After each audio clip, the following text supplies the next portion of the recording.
there beside.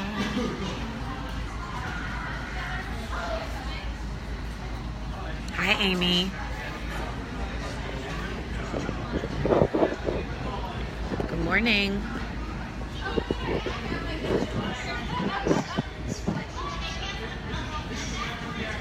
Good morning. Hey, RJ. Good morning. I know I am super late this morning. Good morning, everybody. Good morning.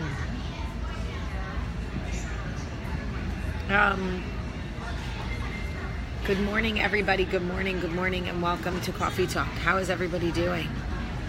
I am in the LAX airport because I am headed to, thanks, Allison. I am headed to Bentonville, Arkansas to speak at Gina Davis's film festival. So it's exciting, but I'm tired. I gotta tell you, these fly to New York, fly to LA, fly somewhere else. That's for the young people. I'm old. 41 is catching up to me, I'm not gonna lie. So anyway, buenos dias, Marco. Hey, Elizabeth. Oh, Jennifer Mitchell, that's very sweet. Okay, so a couple of things. One, thank you for all your amazing comments about my dress last night. Honestly, I wore the yellow to the Atlanta premiere. And then I wore the pink power suit to the Twitter thing. So I was like, let me try something different, not black. Let me try white. So I just got that simple white dress at Banana Republic, y'all. That was Banana Republic, that dress. So I just focused on the shoes. And the shoes were dope, right? The fuchsia with the red and the pink around the ankle, those were dope. But anyway, thank you for all your beautiful comments about how I look, because it's always nice to hear that people, that it's nice to hear that you look nice. So, but some of the gentlemen in the pictures, I just want to tell you, there's a couple of really handsome dudes, handsome white dudes, which you guys are not typically used to seeing me in pictures with. They actually laughed and said, "Oh, you're going to put pictures of yourself with handsome white dudes. Other than Michael, you don't really hang out with any." And I was like, "That's partially true." The really tall, handsome one is Ryan Engel. He wrote the movie. So I created it. I wrote a treatment. Universal bought my treatment, and then they gave that 20-page treatment to Ryan Engel, who wrote a script based on that treatment. So Ryan is an amazing writer. He's writing another movie for me called Beast right now, and we're so excited. Then there was a shorter, really good-looking guy with blonde hair in a suit. That's my agent. His name is Matt Martin. He's wonderful. And the white-haired guy is Craig Perry. He's my producing partner and mentor. Just so fun. So fun. And then, as you know, the very handsome, cookie-faced, like round-faced African-American is Will Packer. That is my producing partner and my boss. It was just so great, y'all. It was such a great night. Gabrielle looked amazing. I got to meet Dwayne Wade, which was exciting because I love basketball. And when I went to meet Dwayne, I went to give him a high five, and Gabs goes, "Not the high five." And I started laughing because I love a high five. White people love a high five. We just do. We love a high five. I tell you this all the time. It's in us. It is in us, and we love a high five. And if we miss the high five, we're coming back. We're coming back for the high five. But the key to a good high five is to look at the elbow. If you ever want to give a really good high five, just look at the other person's elbow and you can't miss. Anyway, so it was just magical to present the movie in front of all of our friends. And Hollywood crowd is tough. Atlanta crowd was great because it was just like a hype crowd. LA is too cool. They're too cool for everything. So it was a little tricky, but it was good. It was good. I can't complain. I had a great time. I love the way I look. I was super drunk. We drank 4 bottles of champagne before we went. It was so fun. Yeah, if you look on Gabrielle Union's Insta story, you'll see me on there with her. But Gabs has become a really good friend. She's just a good, like, girl's girl. And I had a couple of setbacks, and she's really talked me off the ledge a few times. So, anyway, it was just surreal. And it was surreal to watch the movie with an audience. So, just so you guys know, in Birmingham and New Jersey, it's not a premiere. It's just we're going to watch the movie together. I'm just going to present the movie ahead of time. I'm just going to talk, tell you guys a little bit about how the movie came to be, and we thank everybody for coming, and then we'll watch the movie. So it's not a premiere, but I'm still going to try to dress nice. I'm not going to wear a dress, though. And I'm going to have Olivia. Michael will be with me in Birmingham, and Olivia will be with me in Jersey. Now I really want to address something else. So here's the thing.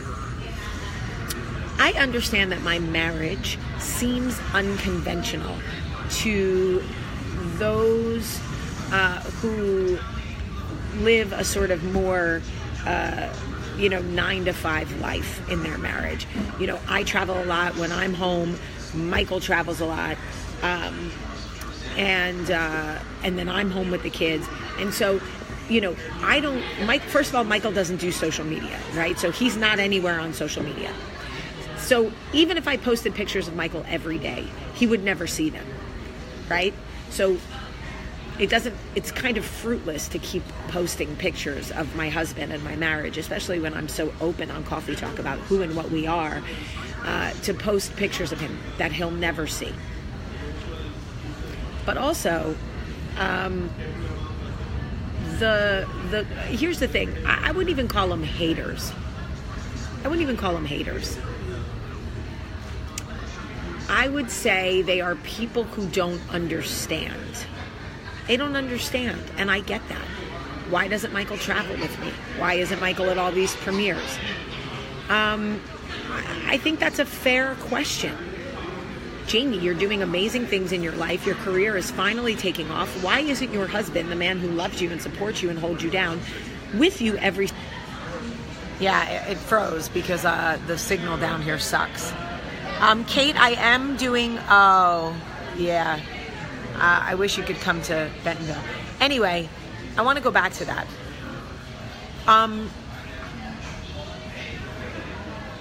I don't think these people are haters. I don't think they're necessarily haters. I think they don't understand our dynamic, and that's okay.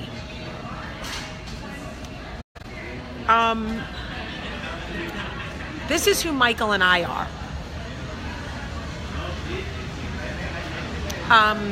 I am in Bentonville, Arkansas today until Friday, but I'm only speaking tomorrow. The kind of marriage we have is that Michael got on the computer yesterday and searched flights to see if he could get me out of Bentonville tomorrow afternoon to make it home in time for date night, because we want to be together for date night. Unfortunately, there wasn't a way to do it. The only flight that would get me home at 10:15 at night, which doesn't work, so I'm going to go home Friday. But he's going to cook Friday night, and we're going to have a date night at the house. Here's the thing. Every marriage is different. People will judge your relationship. They will judge your marriage, whether you put 1,000 pictures on social media or you put none. My husband doesn't travel with me because we have 3 kids under 10. And it is too stressful for us to leave at the same time and leave our children. It isn't about our marriage at all. That's what people don't understand. It's not that Michael doesn't want to be on the road with me. It's not that Michael doesn't want to support me. It's that the amount of stress it is, and finances, to be honest with you, to pay people and set it up for people to be home with our children when we're both out of town. I can't work that way. I don't work well when Michael and I are away from my children. So please understand, it isn't our marriage. It isn't a Michael and Jamie thing. It's a family thing. It's a family decision that we make. When Michael is traveling, I am home. When I am traveling, Michael is home. These are choices we made when we decided to keep these careers and have babies. Our children deserve to have one parent home as often as humanly possible. That's how we do it. Other people can do it differently. And you also got to know, you see, like, when you see, like, Will Packer and, like, these people posting their marriage on social media and all of these things, you got to remember that their kids are grown. Will's son just graduated from Harvard. His kids are in high school. So him leaving with his wife all the time is easy. It is not easy for me to do that because I have babies. So it's just a different dynamic. But when people say things like, I ran into your husband at the supermarket and he looked miserable, let me tell you something. Maybe he did. Do you look happy all the time? 24 hours a day? I don't know. I wasn't there. Maybe he did look miserable. I don't know. I also know that Michael is not in the habit of smiling at people. Michael's not that dude. He's just not that dude. He smiles at me. That's all I need to worry about. He's happy with me. Like, we're good. So if you bumped into Michael at the supermarket and he looked miserable, I can't tell you he wasn't. He may have been. Charlie can be annoying as shit. He was probably miserable. He was probably like, somebody shut this 7-year-old up. That kid stays telling the same story and the same joke over and over and over again. Knock, knock, who's there? Apple. Knock, knock, who's there? Orange, orange, orange. Aren't you glad I didn't say apple or whatever the hell that joke is? So, I just caution you to,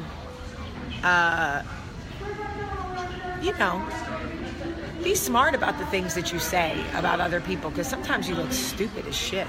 Also, if you don't have anything nice to say, keep my man's name all the way out your mouth. All the way. Keep Michael's name all the way out of your mouth. If you don't have anything nice to say. If it isn't like positive, if you're not positively contributing to our dynamic, stay away from us. It's really simple. Anyway, I want to just say this, okay? This is really important to me. I want to say that every single time I get online and you guys say things like, I'm so proud of you, you're amazing, look at you living your dream, you're so beautiful. And listen, it's nice to hear that you're beautiful, but it's so nice to hear that you guys are there for me, that you guys are rooting for me. Thank you for holding me down. Thank you for support. Gabs and I were talking about this last night. I have the best family. I don't say fans because that sounds weird. I have the best family. You guys show up every day. You are looking out for me. You're rooting for me. You're cheering for me. You love my husband. You love my children. You support my work. I couldn't really do this without you, and I really don't want to. So don't go anywhere because I'd find you. Keep sending me pictures of your tickets that you bought to Breaking In. Everybody who's DM'd me pictures of their Fandango orders, I love seeing it. It makes me so happy. I love you guys so much today. I'm going to see Stu in Bentonville. I'm so excited to see Stu. I miss him so much. I love you guys so much today. Have a great, great day.